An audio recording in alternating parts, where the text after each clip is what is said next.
Goedemorgen. Elke week komt Willy Posma als Alpha Help het huishouden waan bij vrouw Boersma in Damwoord. Nou, oors hier vrouw Boersma net met thuis wennen. Nee, als we net komen, dan dat kan gewoon net. Vrouw Boersma, je bent 90 hier? Ja, 90 hier en dan kan dat niet meer.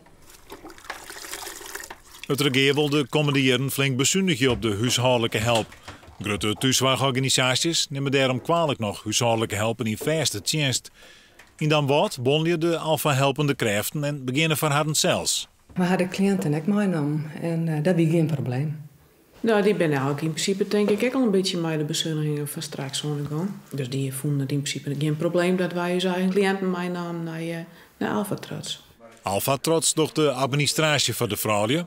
Het Lietse bedrijf bestaat een peer hier en had nu al 2000 Alpha helpen uit het hele land als klant. Het grote verschil is dat wij oprichten binnen vanuit die belangenbehartiging en dat we altijd zijn, het geld wat er is van zorg, dat moet zo vol mogelijk naar degenen die zorg ook verliezen.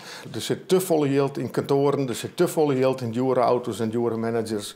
En daardoor wordt geld wat van zorg is, wordt van verkeerde doeleinden gebruikt. Ze werken hier al heel goed keep, toch zullen de bezuinigings van het regeer ik haar raadsje.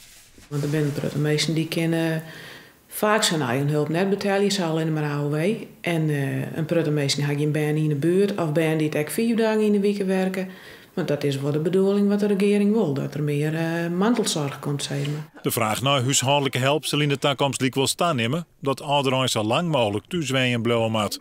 Deze hulp moeten ze dan wel uit eigen beurs betalen. Dat wat die vrouw die daarin dan wordt door is zo'n prachtig initiatief. Dat zal de toekomst worden van de nieuwe zorg.